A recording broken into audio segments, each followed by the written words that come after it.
Baik Bapak dan Ibu semuanya, semangat pagi. Assalamualaikum warahmatullahi wabarakatuh. Pada kesempatan kali ini saya akan memberikan sebuah topik dalam belajar membangun bisnis network marketing, yaitu daftar nama adalah aset yang berharga. Nah, seri ini saya masukkan ke dalam seri starter pack. Artinya ini adalah topik ini sangat bermanfaat bagi Anda yang baru mau memulai atau baru memulai menjalankan bisnis network marketing. Karena dalam bisnis ini tidak suka, mau tidak mau, Anda tentu harus berhubungan dengan orang, harus berinteraksi dengan orang, ya. Nah, Bapak dan Ibu, di awal menjalankan bisnis ini, salah satu sebab seseorang itu merasa tidak yakin apakah dia bisa sukses atau tidak di bisnis ini, karena yang pertama adalah mereka merasa tidak tahu siapa sih yang harus saya ajak. Dan kemudian dia berpikir bahwa yang harus diajak itu adalah orang-orang yang ahli marketing. Dan kebanyakan dari mereka juga merasa temannya sedikit, dan ini yang paling banyak menghantui mereka adalah takut ditolak oleh orang. Jadi ketika bayangan ini sudah ada di dalam pikiran kita, maka orang sudah berpikir merasa gagal terlebih dahulu. Nah, oleh karena itu materi ini sangat penting untuk dipahami, ya, terutama bagi Anda yang merasa berminat, tertarik bagaimana sih sebenarnya menjalankan atau membangun bisnis network marketing itu. Nah, Bapak dan Ibu, sesungguhnya di dalam bisnis ini bukanlah berapa banyak bonus yang kita dapat kumpulkan, atau bukan berapa banyak juga uang yang kita kumpulin, tapi sesungguhnya adalah aset yang sangat berharga di sini adalah bagaimana Anda mengembangkan orang-orang di sekitar Anda, orang-orang yang nantinya Anda kenal, orang-orang yang nantinya Anda ajak membangun bisnis ini, mereka menjadi leader. Nah, orang-orang itu sebenarnya ada di dalam daftar nama itu. Nah, itulah mengapa daftar nama itu menjadi sebuah aset yang berharga bagi Anda. Tujuan kita membuat daftar nama adalah yang pertama, agar kita tahu betapa besarnya potensi aset yang Anda miliki, terutama nanti dalam bangun jaringan. Dan Anda juga bisa bekerja dengan sistematis dan efisien, dan Anda bisa mendapatkan gambaran yang lebih jelas mengenai siapa yang akan Anda ajak untuk membangun sebuah proyek bisnis. Nah, ada aturan mainnya di dalam membuat daftar nama ini, ya. Daftar nama ini harus ditulis, tidak bisa dihafalkan, tidak bisa diingat-ingat, ya. Harus ditulis, baru kemudian nanti dikelompokkan, lalu kemudian dikualifikasikan. Nah, daftar nama ini harus ditulis siapa saja yang Anda ingat, agar Anda tidak lupa.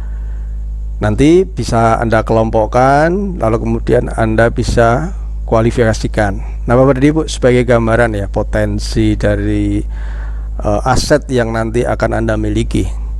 Coba kalau setiap orang bisa dan mau menulis minimal sejumlah 50 nama, maka dan 50 nama itu juga nanti kita ajarkan untuk juga membuat 50 nama orang yang mereka kenal, maka kita bisa melihat potensinya. Dari 50 ini masing-masing membuat 50 menjadi 2500 orang. Kalau menulis 50 daftar nama, masing-masing mereka juga menulis 50 daftar nama, kemudian yang lain juga menulis 50 daftar nama. Dengan 5 kali duplikasi saja mereka atau sudah mengumpulkan 312 juta daftar nama. Nah, tentunya ini kan dengan sistem duplikasi yang bisa kita kelola potensinya. Dan ini tidak banyak yang mengetahui ya, kalau tidak diberitahu, oh iya toh gitu. Nah, Anda pun bisa membuktikan. Coba tulis saja orang-orang yang sudah Anda kenal tanpa Anda harus menilai dulu apakah mereka nanti akan tertarik atau tidak. Coba mari saya bantu untuk menulis ya. Yang pertama kita mulai dari anggota paguyuban keluarga ya, biasanya kan ada apa namanya itu, arisantra atau apa ya. Nah, dari sini saja mungkin Anda bisa lebih dari 50 ya. Coba kita cek satu persatu ya. Coba sebutkan nama ayah, tulis nama ayah Anda, tulis nama ibu Anda, tulis nama adik, tulis nama kakak, om Anda, tante, saudara sepupu ya. Dari situ aja mungkin bisa 50 ya, apalagi Anda keluarga besar ya, Anda 10 beradik, kebetulan ayah dan ibu Anda juga keluarga besar ya. Lalu om dan tante Anda punya anak-anak luar biasa banyak, itu bisa di atas 50. Nah, coba kita kembangkan lagi teman dari anggota keluarga yang Anda kenal, teman ayah, teman ibu, teman adik, teman kakak, teman om, teman tante, teman saudara sepupu yang Anda kenal. Dan ingat, pada saat Anda menulis, tulis saja tanpa beban. Anda tidak perlu harus menilai apakah mereka nanti mau bekerja sama dengan Anda atau tidak. Kita coba berkembang ke tetangga ya. 10 nama tetangga Anda sebelah barat, 10 nama tetangga Anda sebelah timur, 10 tetangga sebelah utara, 10 nama tetangga di sebelah selatan ya. Kita tambah lagi, masih kurang ya, teman sehobi, teman sepak bola. Teman sepak bola itu pasti ada 11, cadangannya ada 5, musuhnya ya, atau lawan mainnya misalkan ada beberapa klub, kalikan saja itu, Anda bisa mengenal mereka ya. Teman bersepeda atau teman goes ya, teman main catur, teman bulu tangkis, teman ya hobi Anda, teman pencak silat, teman senam dan seterusnya. Coba kita lihat lagi, teman SD Anda ada berapa ya. Satu SD itu bisa 4 kelas misalkan. Ada berapa orang yang masih ingat Anda namanya? Anda tulis saja teman SMP yang Anda ingat namanya, teman SMA yang Anda ingat namanya, teman kuliah yang Anda ingat namanya, teman pengajian, teman di gereja. Saya itu ingat orang Mas, tapi saya lupa namanya. Ya sudah, ditulis saja misalkan dengan ciri-cirinya. Teman saya yang rambutnya keriting gitu ya. Nanti minimal kalau Anda tulis di situ, Anda akan ingat, dan suatu waktu Anda bisa tanyakan dengan teman SMP Anda yang Anda bisa tanya, kamu ingat nggak teman kita yang dulu rambutnya keriting, yang orangnya judes dan seterusnya itu ya? Oh iya, itu sih anu. Nah, Anda bisa menulis daftar nama.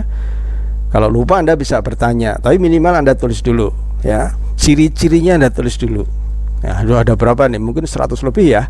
Teman berdasarkan profesi, tukang cukur yang Anda kenal, tukang langganan bakso Anda, tukang nasi goreng, tukang batu, tukang pasang listrik, tukang pos, tukang sayur, tukang ojek. Waduh, banyak banget. Masih lagi ditambah relasi bisnis, pelanggan-pelanggan Anda, supplier-supplier yang berhubungan dengan Anda, atau orang-orang yang berpengaruh atau yang dalam sebuah profesi ya.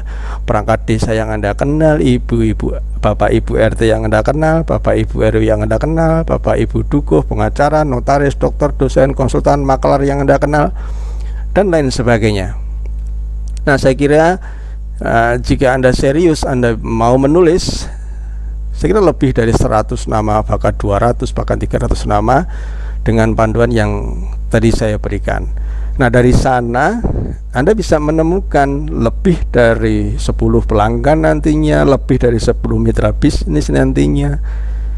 Nah, sepele kelihatannya, tapi aktivitas dasar ini seringkali dilupakan atau jarang dilakukan secara disiplin oleh para pelaku bisnis network marketing, ya.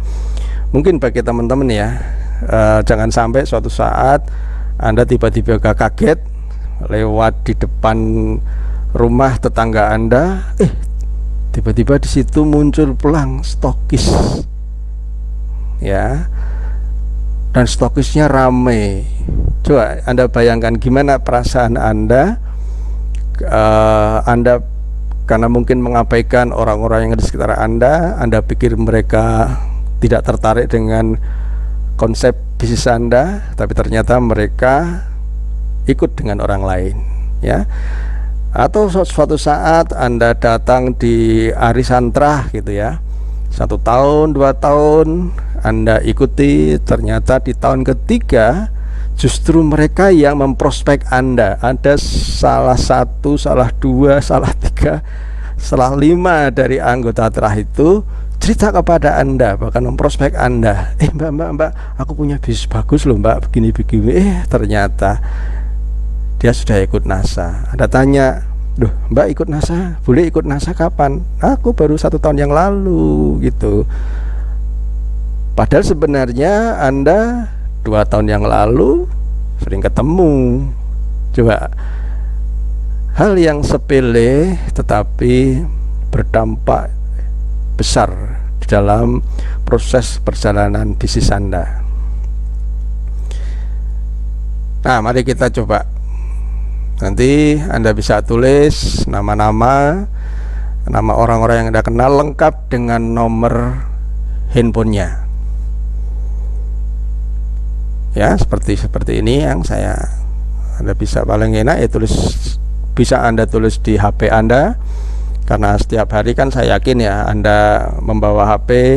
Silakan Anda download, apakah itu Excel ataukah itu Note gitu kan. Yang penting Anda bisa menulis dan Anda simpan, ya. Kalau biar aman, simpanlah di Google Drive atau apa ya, sehingga suatu saat HP Anda misalkan rusak atau jatuh, nggak bisa dinyalain, tapi Anda masih bisa menyimpan file itu di Google Drive dan Anda nanti bisa menguploadnya lagi. Nah, ingat aturan maunya ya. Tulis nama-nama yang Anda ingat. Kalau Anda tidak ingat namanya, tulis ciri-cirinya. Suatu saat Anda nanti bisa bertanya kepada teman Anda atau saudara Anda. Yang penting tanpa Anda harus berpikir apakah mereka nanti mau atau tidak dengan informasi yang Anda sampaikan, tertarik atau tidak, Anda nggak usah berpikir. Yang penting tulis saja. Kemudian setelah Anda menulis, ya, Anda perlu memberi skor dengan rumusan FAST atau FAST, yaitu skor berdasarkan F itu finansial, A ambisi, S tingkat kesupelan, T tingkat teachable. Berikutnya kemudian nanti Anda skor antara 1 sampai dengan 3. Nah, sebagai contoh seperti ini ya. Untuk finansial, ini adalah penilaian secara subjektif ya dari diri Anda sendiri. Jika keadaan finansialnya mungkin lebih dari Anda berdasarkan penilaian Anda, maka berilah skor 3. Jika hampir sama dengan Anda, beri skor 2. Bila kurang dari Anda, beri skor 1. Kemudian A atau ambisi. Nah, ambisi ini adalah penilaian Anda terhadap orang yang ada dalam daftar nama. Itu dilihat dari tingkat kemauan orang itu untuk maju, kemauan mereka bekerja keras untuk mencapai keinginannya, ya. Misalkan dia punya keinginan yang mendesak seperti mau menyelokkan anak, kebetulan misalkan keluarganya sakit atau sedang menyelesaikan persoalan, lalu dia giat atau semangat sering kerja lembur ya, mengerjakan usaha sampingan. Artinya sebenarnya mereka ini adalah orang yang ingin keluar dari permasalahan, ingin menyelesaikan masalahnya, dan mereka bekerja keras untuk itu. Nah, dilihat dari tingkat itu, maka kemauan orang itu berarti skornya 3. Ya, ini silakan secara subjektif Anda bisa menilai ya. Kemudian untuk tingkat kesupulan, supel itu adalah orang yang kita nilai mudah bergaul dengan orang lain. Mereka biasanya memiliki relasi yang luas dan juga biasanya sih menjadi pusat pengaruh atau menjadi orang yang disegani dan dikenal masyarakat ya. Orangnya supel.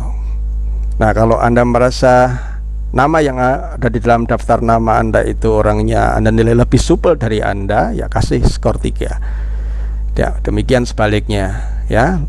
Lanjut, yaitu T sekarang. T itu mewakili mereka yang teachable. Teachable itu orangnya itu mudah mau menerima, mudah beradaptasi.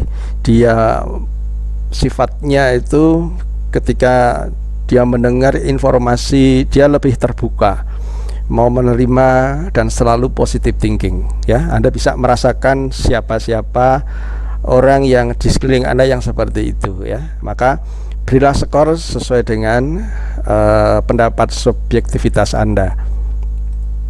Nah, lalu kemudian saya kasih contoh ya. Misalkan nomor 1 namanya Agus Priambodo, misalkan alamatnya ya kebetulan tetangga Anda, lalu nomor HP Anda tulis. Dari tingkat finansial Anda anggap Pak Agus ini lebih dari Anda tulis 3. Dari tingkat ambisinya, orangnya pekerja keras dan seterusnya, Anda kasih nilai 3. Kemudian orangnya kebetulan juga sangat supel, Anda kasih skor 3. Kemudian orangnya senang belajar, senang berdiskusi, selalu berpikir positif ya, kasih angka 3. Maka skornya adalah 12 ya. Demikian seterusnya. Ada Pak Wahyu di alamat Jalan Solo, nomor sekian, hasil skornya adalah 1111.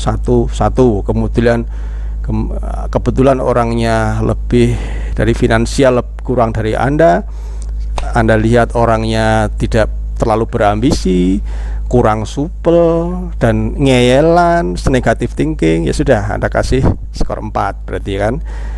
Demikian seterusnya ya, seperti yang Anda bisa lihat di sini. Nah, dan ini adalah pekerjaan yang mengasihkan ya. Anda pekerjaan yang mengasihkan, dan saya pikir Anda tidak terbebani dengan aktivitas ini ya. Nah, kalau kita bisa melihat di sini ya, di sini ada nilai skor 12, 4, 10, 9, 7, 5. Maka di sini ada sebuah rank ya, penilaian. Ketika Anda menilai nilai dari daftar nama itu 4 sampai 6, berarti dimasukkan dalam golongan orang yang kurang potensi ya. Terhadap mereka yang skornya rendah, tentu Anda tidak terlalu kecewa ketika suatu saat nanti Anda presentasi, Anda kenalkan bisnis ini dan mereka menolak Anda, karena Anda sudah tahu bahwa mereka orang yang kurang potensi. Tapi kalau menurut saya ini justru mereka ini sangat bermanfaat ya, karena mereka bisa Anda jadikan tempat untuk latihan presentasi.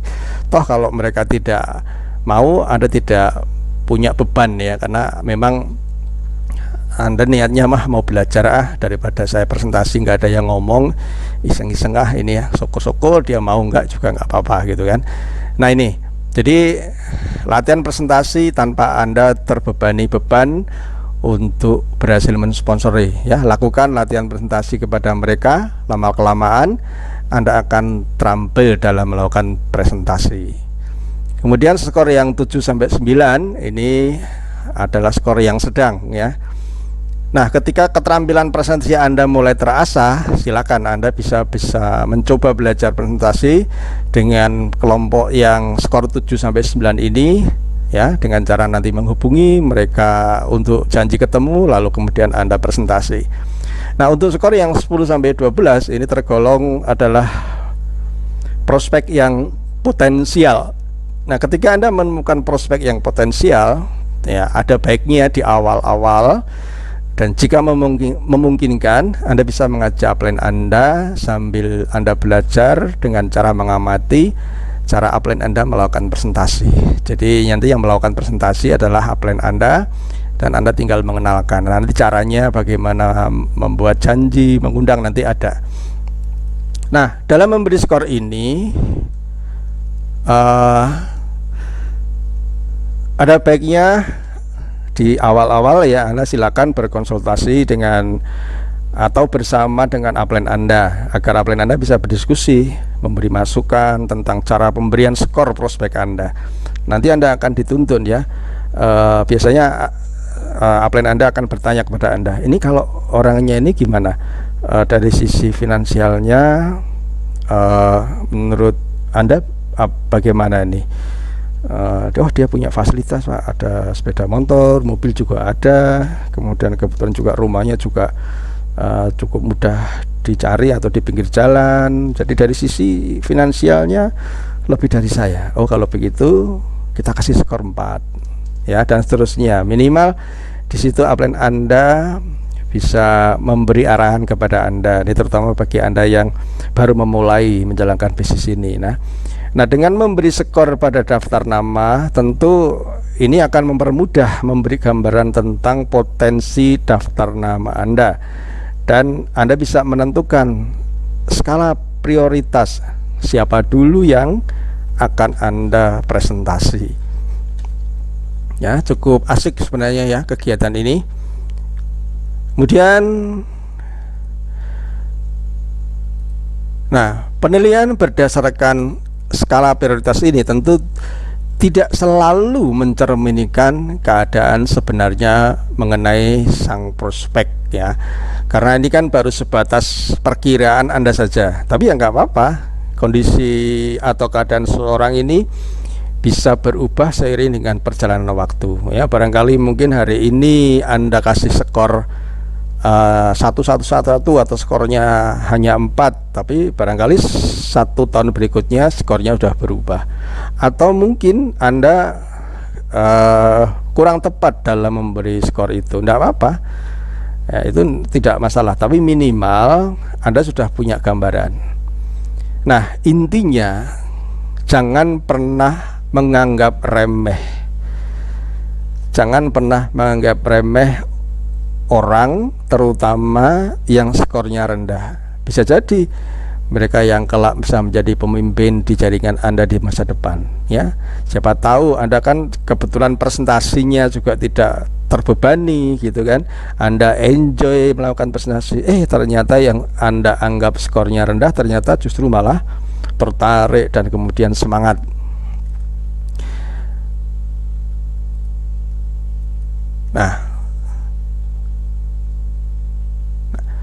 Nah, semakin cepat Anda belajar presentasi, maka akan semakin cepat Anda menangani daftar nama Anda ya. Tentu setelah nanti Anda menulis daftar nama, konsultasi ke upline, kemudian Anda bisa berjanji dengan upline Anda untuk mendampingi barang 1, 2, 3 sampai 5 kali. Lalu kemudian Anda belajar presentasi, mengamati. Akhirnya Anda mulai memberanikan diri untuk melakukan presentasi sendiri. Semakin lama Anda ulangi lagi, Anda ulangi lagi, maka semakin cepat Anda akan menjadi terampil dalam hal melakukan presentasi. Maka semakin cepat Anda menangani daftar nama Anda tanpa keterbatasan dari upline Anda ya. Dan yang lebih menguntungkan lagi adalah ketika Anda semakin mahir Anda presentasi, maka Anda semakin percaya diri, semakin efektif Anda membantu dolen-dolen Anda melakukan presentasi 2-on-1. Jadi tidak mungkin kan kalau Anda belum bisa melakukan presentasi, belum pede, Anda menawar-nawarkan bantuan, pasti Anda mikir kan. Nah, justru itu nanti akan menghambat. Maka ketika Anda sudah mulai yakin dengan bisnis ini, dengan potensinya, maka ya tidak ada alasan lagi untuk Anda tidak bisa melakukan presentasi. Toh presentasi itu kan hanya itu aja ya yang dibicarakan, hanya itu aja. Anda bisa melihat polanya, Anda bisa belajar polanya, Anda bisa mempraktekkan, Anda bisa ulang, Anda ulang, dan Anda semakin mahir ya. Oke Bapak dan Ibu, untuk bagian pertama ini itu saja. Nanti yang penting sekarang Anda memulai dari menyusun atau menulis daftar nama Anda. Itu dulu, dan lakukan, nikmati prosesnya dalam Anda menginventarisasi aset-aset yang berharga di lingkungan Anda. Saya kira untuk daftar nama kita nanti akan lanjut pada topik yang sama tapi pada penjelasan atau pada bagian yang berbeda. Begitu saja teman-teman. Assalamualaikum warahmatullahi wabarakatuh. Semangat pagi, sukses, sehat selalu untuk Anda.